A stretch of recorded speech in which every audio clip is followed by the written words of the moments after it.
El mismo hombre que le enseñó a la humanidad a sacar pan del aire fue también el hombre que le enseñó a matar con el aire mismo. Sin su descubrimiento, hoy no existiría casi la mitad de las personas vivas en este planeta. Y sin ese mismo descubrimiento, tampoco existiría buena parte del horror químico que definió las guerras del siglo XX. Su propia esposa, también química, murió de un disparo la misma noche en que los invitados de su casa lo celebraban como héroe de guerra.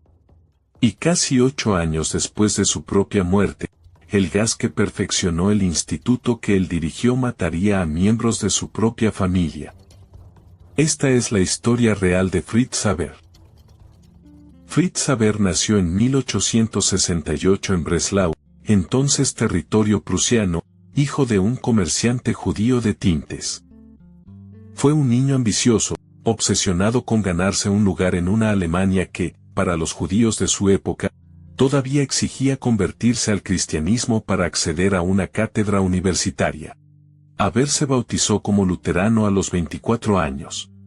Nunca imaginó que esa decisión, tomada por ambición profesional, no le serviría de nada 40 años después. Para entender por qué este hombre terminaría siendo indispensable y a la vez temido, hay que entender primero un problema que en 1898 aterraba a los científicos más serios del mundo. La humanidad se estaba quedando sin comida. El químico británico William Crookes lo dijo sin rodeos ante la Asociación Británica para el Avance de la Ciencia: las reservas naturales de nitrato, el guano de las islas peruanas, el salitre de los desiertos de Chile, se agotarían en pocas décadas. Sin nitrógeno no hay fertilizante. Y sin fertilizante, los campos de trigo del mundo no alcanzarían para alimentar a una población que no dejaba de crecer. El aire que respiramos es casi 80% nitrógeno. El problema es que ese nitrógeno está atrapado en una forma que ninguna planta puede aprovechar. Hacía falta romper ese enlace casi irrompible y convertirlo en algo que la Tierra pudiera usar.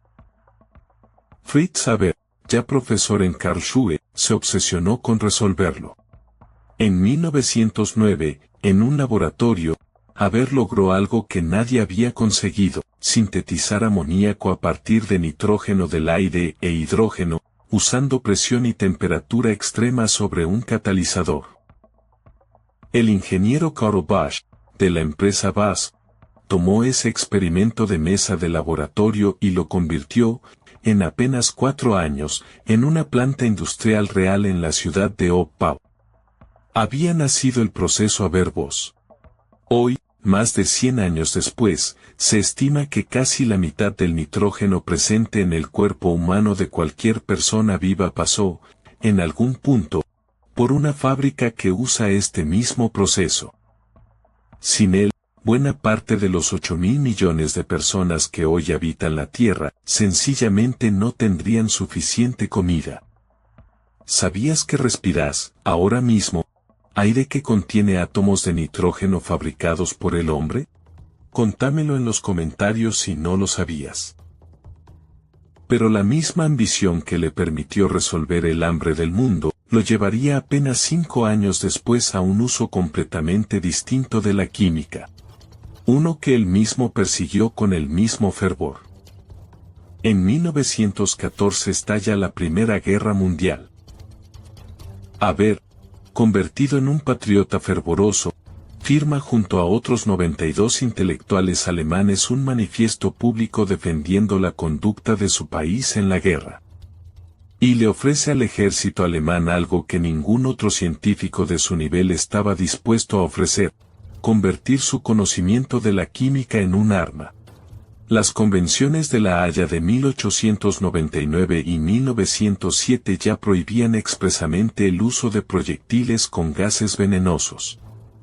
A Haber esa prohibición no lo detuvo. Sostenía que la guerra química, bien empleada, podía romper el estancamiento de las trincheras y terminar el conflicto más rápido, salvando en teoría más vidas de las que costaría. El 22 de abril de 1915, cerca de la ciudad belga de Ypres, Haber supervisó personalmente la liberación de gas cloro desde miles de cilindros distribuidos a lo largo de casi 6 kilómetros de frente. Fue el primer ataque con gas a gran escala de la historia moderna. Las tropas coloniales francesas que recibieron la nube tóxica no tenían ninguna protección, no existía todavía ninguna máscara antigás en ese lado del frente. Los historiadores todavía discuten la cifra exacta de muertos de esa tarde, las fuentes varían entre varios cientos y más de 1000, pero todos coinciden en algo. Fue suficiente para abrir un boquete de varios kilómetros en el frente aliado en cuestión de minutos. Haber observó el resultado con binoculares. Fue ascendido a capitán del ejército alemán, un rango militar inusual para un científico civil. Fue celebrado en Berlín como un héroe capaz de darle a Alemania una ventaja decisiva. Pero dentro de su propia casa, alguien mucho más cercano a él veía las cosas de una manera completamente distinta. Clara Immerwahr no era una esposa cualquiera. En 1900 se había convertido en la primera mujer en obtener un doctorado en química de la Universidad de Breslau, un logro extraordinario para cualquier mujer de esa época. Se había casado con Haber en 1901 con la esperanza de seguir haciendo ciencia junto a él. En cambio, su carrera quedó reducida a corregir manuscritos ajenos y organizar cenas. Según varios de sus biógrafos, Clara consideraba el trabajo de su marido en armas químicas una perversión de todo lo que la ciencia debía representar. Discutieron con violencia por eso, más de una vez, en los meses previos a Ypres. La noche del 1 de mayo de 1915, apenas 9 días después de Ypres, la casa de los Haber recibido invitados para celebrar el ascenso militar de Fritz. Esa misma noche, tras una nueva discusión entre ambos, Clara tomó la pistola de servicio de su marido y salió al jardín. Su hijo de 13 años, Germán, la encontró herida y murió poco después en sus brazos. ¿Qué la llevó exactamente a ese extremo esa noche? Los historiadores siguen sin ponerse completamente de acuerdo, unos señalan el horror por el gas de Ypres, otros la frustración acumulada de una vida profesional cancelada, y probablemente fueron ambas cosas a la vez. Lo que sí sabemos, con certeza documental, es lo que Fritz Haber hizo apenas horas después. Esa misma mañana, sin quedarse para el funeral de su esposa, Haber viajó al frente oriental para supervisar un nuevo ataque con gas, esta vez contra las tropas rusas. Dejó a su hijo Germán de 13 años a cargo de organizar el entierro de su madre.